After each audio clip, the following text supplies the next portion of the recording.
പിൻവലിച്ചില്ലെങ്കിൽ പാർട്ടിയിൽ നിന്ന് പുറത്തായിരിക്കും. അത്ര തന്നെ. പിൻവലിക്കാൻ 5 മണി വരെ കാത്തിരിക്കും. ഇല്ലെങ്കിൽ പാർട്ടിയിൽ ഉണ്ടാവില്ല. അത്രേ ഉള്ളൂ. വി ആർ റെഡി എന്നല്ല പറയുന്നത്.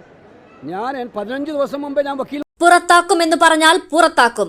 അതിനി ഏത് കൊമ്പനായാലും ശരി. മൂർച്ചയേറിയ ഈ വാക്കുകൾ KC വേണുഗോപാലിന്റേതാണ്. കെ സുധാകരനെ അടക്കം കൊമ്പുകുലുക്കി പാർട്ടിക്ക് മുകളിൽ നിന്ന സകല നേതാക്കളെയും കൂട്ടിപ്പിടിച്ച് ഈ പാർട്ടിക്കുള്ളിലേക്ക് തന്നെ വലിച്ചിട്ട ഏക നേതാവ് KC വേണുഗോപാലാണ്. കാസർഗോഡ് മുതൽ തിരുവനന്തപുരം വരെ പരന്നു കിടക്കുന്ന 140 മണ്ഡലങ്ങളിൽ കോൺഗ്രസിന്റേതായ സകല മണ്ഡലത്തിലേക്കും KC ഓടിയെത്തി എല്ലാ പ്രതിസന്ധികളെയും പൊളിച്ചില്ലാതാക്കിയിട്ടുണ്ട്. അതിനു പിന്നാലെയാണിപ്പോൾ ഇനിയും കൊമ്പുകുലുക്കാൻ ആരെങ്കിലും തുനിഞ്ഞിറങ്ങിയിട്ടുണ്ടെങ്കിൽ അവർക്ക് ഈ പാർട്ടിയിൽ സ്ഥാനമില്ല എന്ന് KC കട്ടായം പറയുന്നത്. ആ രംഗങ്ങൾ ഒന്ന് കാണാം. ആദ്യഘട്ടം ഞാൻ പറഞ്ഞതുപോലെയാണ്. കേരളത്തിൽ UDF അനുകൂല തരംഗം ആഞ്ഞടിക്കുകയാണ്. മഹാഭൂരിപക്ഷം നേടി UDF വിജയം നേടും. കേരളത്തിൽ 100-ലധികം സീറ്റുകളുമായി UDF അധികാരത്തിൽ വരും. ഇതാണ് നമ്മൾ കേരളത്തിൽ എല്ലായിടത്തും എല്ലാ ജില്ലകളിലും പോയി കഴിഞ്ഞപ്പോൾ എനിക്ക് മനസ്സിലായിട്ടുള്ള കാര്യം. ജനങ്ങളുടെ വികാരം പോസിറ്റീവാണ്. ഒരു ചേഞ്ച് വേണമെന്നുള്ളത് ജനങ്ങളെല്ലാം ഒറ്റക്കെട്ടായി പറയുകയാണ്.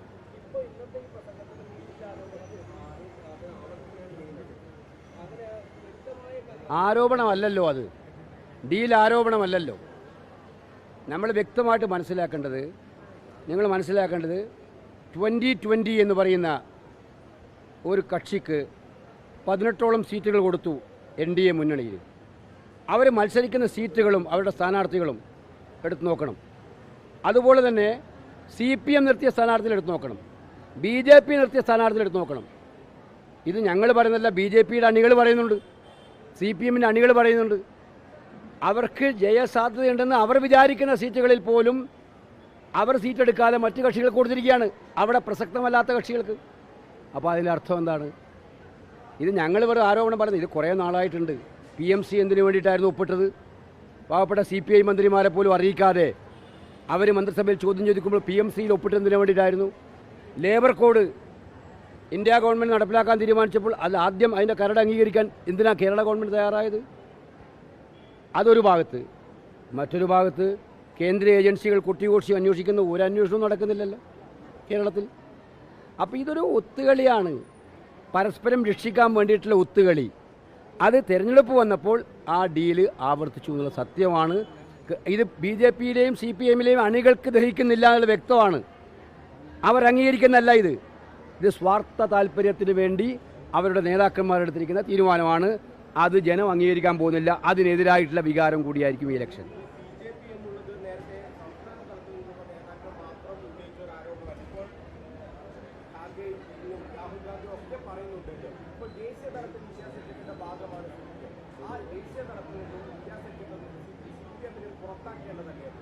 അപ്പോൾ അത്തരം കാര്യങ്ങൾ ഞങ്ങൾ ഇന്ത്യ സഖ്യവും ഇതുമായിട്ട് കൂട്ടിക്കുഴക്കേണ്ട കാര്യമില്ല. ഇപ്പോൾ ബംഗാളിൽ അങ്ങനെയാണെങ്കിൽ CPM മമതാ ബാനർജിക്കെതിരെയല്ലേ മത്സരിക്കുന്നത്? മമതാ ബാനർജിക്കെതിരെ എന്തെല്ലാം ആരോപണങ്ങളാണ് അവർ ഉന്നയിക്കുന്നത്? അപ്പോൾ അതുകൊണ്ട് കാര്യമില്ല. ഇതിനകത്ത് ദേശീയ തലത്തിൽ കേരളത്തിലെ കമ്മ്യൂണിസ്റ്റ് പാർട്ടിയെക്കുറിച്ചാണ് ഞങ്ങൾ പറയുന്നത്. ഇത് കേരളത്തിലെ രണ്ടും പേരെ പറയണം, ഒരു സംശയമില്ല. കേരളത്തിലെ CPM പിണറായി വിജയൻ്റെ അധീനതയിലാണ്. അതല്ലേ TK ഗോവിന്ദനും അതല്ലേ കുഞ്ഞികൃഷ്ണനും അതല്ലേ സുധാകരനും പറഞ്ഞുകൊണ്ടിരിക്കുന്നത്. ഇപ്പോൾ സുധാകരൻ ഇന്നലെ പറഞ്ഞു നോക്കിയാട്ടെ, കൃഷ്ണപിള്ള പോലുള്ളൊരു മഹാനായ നേതാവിൻ്റെ സ്മാരകം കത്തിച്ചത് പോലും CPM തന്നെയാണെന്നാണ് പറഞ്ഞത്. എന്ത് ഗൗരവതരമായ കാര്യമാണിത്. P. കൃഷ്ണപിള്ള ഗുരുതുലനായി കമ്മ്യൂണിസ്റ്റുകാരൻ കാണുന്ന അദ്ദേഹത്തിൻ്റെ പേരിലുള്ള സ്മാരകം, ആ സ്മാരകം കത്തിച്ചത് CPMകാർ തന്നെയാണെന്നാണ് പറയുന്നത്. അതുപോലെ കേരളത്തിലെയും കേന്ദ്രത്തിലെയും CPMകൾ രണ്ടും രണ്ടാണ് എങ്കിൽ സ്വാഭാവികമായി അവിടെ ജനറൽ സെക്രട്ടറി MA ബേബി ഇവിടെ തെരഞ്ഞെടുപ്പ് പ്രചാരണത്തിന് മാറി നിൽക്കേണ്ടതല്ലേ? അത് അദ്ദേഹമാണ് തീരുമാനിക്കേണ്ടത്. അദ്ദേഹമാണ് ഇത്തരം ഒരു ഡീലിന് കൂട്ടുനിൽക്കാൻ എങ്ങനെ അദ്ദേഹത്തിന് പറ്റുമെന്ന് എനിക്കറിയില്ല. അത് അദ്ദേഹമാണ്.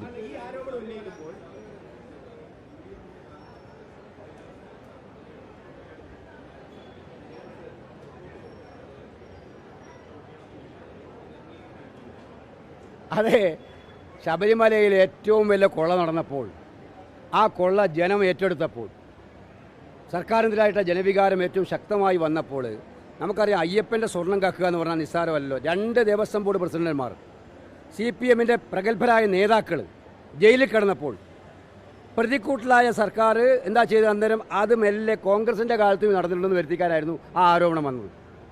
അതിപ്പോൾ തെളിഞ്ഞില്ലേ? ഇവർ ചെയ്ത കള്ളത്തരം മറച്ചു പിടിക്കാമെന്ന് വിചാരിച്ചിട്ടാണ് പൊള്ളയായ ആരോപണം ഞങ്ങൾക്കെതിരെ ഉന്നയിക്കാൻ ശ്രമിച്ചത്. അത് ശരിയല്ല എന്ന് ഇപ്പോൾ വ്യക്തമായി കഴിഞ്ഞില്ലേ? അപ്പോൾ കൃത്യമാണ്, അമ്പലക്കൊള്ള എന്ന് പറയുന്നത് CPM അവകാശപ്പെടാൻ പറ്റുന്ന ഒരു കാര്യം മാത്രമാണ്.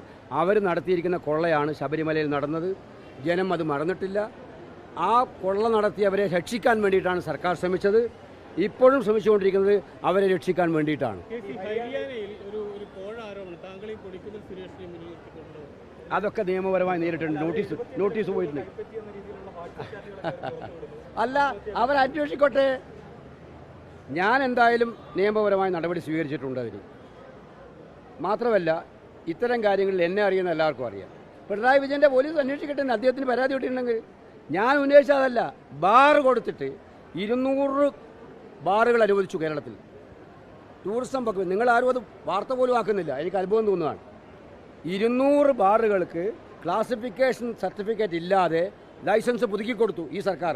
എപ്പോൾ? ഈ കഴിഞ്ഞ ഒരു മാസത്തിൽ കോടികളാണ് ഒഴുകിയിരിക്കുന്നത് അതിനകത്ത്. മുഖ്യമന്ത്രി അതിന് മറുപടി പറയാം. ആ മുഖ്യമന്ത്രി, ഞാൻ കഴിഞ്ഞ 4 ദിവസം മുമ്പ് ഇത് ആവർത്തിച്ചു, മുഖ്യമന്ത്രി അതിന് മറുപടി പറയുന്നില്ല.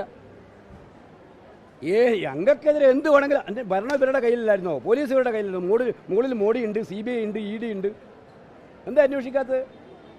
മാത്രമല്ല, ഞങ്ങൾ ഇത്തരം വന്നപ്പോൾ നിയമപരമായിട്ട് അതിനെതിരെ കേസ് കൊടുത്തിരിക്കുക ഞങ്ങൾ. അല്ല, അതാ ഞാൻ പറഞ്ഞത്. അതിനെതിരെ അവരെന്ത് ചെയ്യും? ഇതൊക്കെ ഇലക്ഷൻ കാലത്ത് ഒരു ആരോപണം CPM-നെതിരെ വരുമ്പോൾ, നേരത്തെ സ്വർണ്ണക്കേസിൽ പറഞ്ഞതുപോലെയാണ്, അങ്ങനെ വരുമ്പോൾ അത് മറച്ചു പിടിക്കാനുള്ള ആരോപണം. ഇതൊന്നും കണ്ട് അവർക്ക് ഇതാക്കേണ്ടത്. അല്ല, കോൺഗ്രസിലൊന്നുമില്ല. കോൺഗ്രസിലൊന്നുമില്ല. വ്യക്തമായിട്ട് പറഞ്ഞിരിക്കുകയാണ്. നിങ്ങൾക്ക് വിഷയം മാറ്റിയെടുക്കണം താല്പര്യം ഉണ്ടാവും. എനിക്കറിയാം. കേരളത്തിലെ ഇലക്ഷൻ്റെ വിഷയം ഒന്ന് മാറ്റിയിട്ട് അതിനല്ലേ ഞാൻ പറഞ്ഞത്. ഞങ്ങൾ നിയമപരമായി നേരിട്ടെന്ന് പറഞ്ഞാൽ അതിനപ്പുറം വരണ്ടോ? നിയമത്തിന് മുമ്പിൽ തെളിയിക്കട്ടെ. അത് വി ആർ റെഡി എന്നല്ലേ പറയുന്നത്. ഞാൻ 15 ദിവസം മുമ്പേ ഞാൻ വക്കീൽ നോട്ടീസ് അയച്ചു കഴിഞ്ഞു. ഇനി 15 ദിവസം മുമ്പേ അയച്ചു കഴിഞ്ഞു. ജീവിതത്തിൽ പരിശുദ്ധിയോടെ നിൽക്കുന്ന പിണറായി വിജയനോട് എന്നെ ആരോപണം ഉന്നയിക്കാൻ അല്ല, അന്വേഷിക്കട്ടെന്നേ.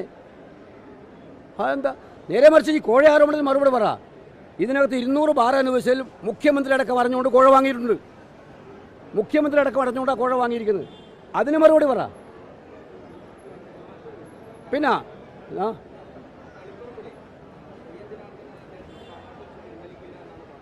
പിൻവലിച്ചില്ലെങ്കിൽ പാർട്ടിയിൽ നിന്ന് പുറത്തായിരിക്കും. അത്ര തന്നെ. പിൻവലിക്കാൻ 5 മണി വരെ കാത്തിരിക്കും.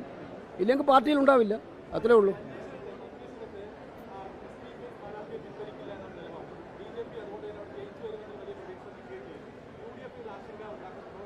UDF അഷ്റഫ് സുഖമായിട്ട് ജയിക്കും.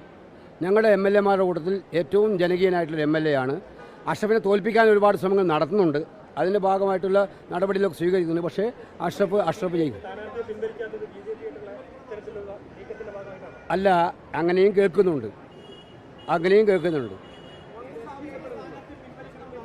അങ്ങനെയല്ല, ഞങ്ങളിപ്പം അതൊന്നും ആവശ്യപ്പെടാൻ പോലില്ല. അഷ്റഫ് ജയിക്കാനുള്ള എല്ലാ സാഹചര്യവും അവിടെയുണ്ട്. ജയിക്കും.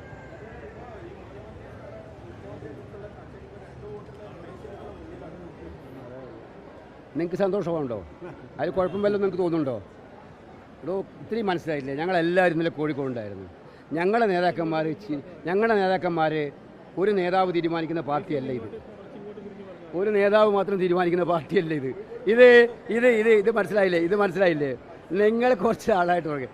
കേരളത്തിലെ കോൺഗ്രസ്സിൽ ഒരു ശബ്ദം മാത്രമേ ഉള്ളൂ. എല്ലാവരും ഒറ്റക്കെട്ടാണ്. ഞങ്ങൾ എന്തിൻ്റെയും പേരിൽ ഭിന്നതയോടെ നിൽക്കുന്നവരല്ല. ഞങ്ങളുടെ എല്ലാവരും ഒറ്റ ലക്ഷ്യമുള്ളൂ, ഈ സർക്കാരിനെ താഴെ ഇറക്കുക. അതിനു വേണ്ടിയിട്ടുള്ള ശ്രമങ്ങൾ മാത്രമായിരിക്കും ഉണ്ടാവുക. മുഖ്യമന്ത്രിയെക്കുറിച്ചുള്ള ചർച്ച ഒഴിവാക്കേണ്ടതാണ്. ഒരു തർക്കവുമില്ല.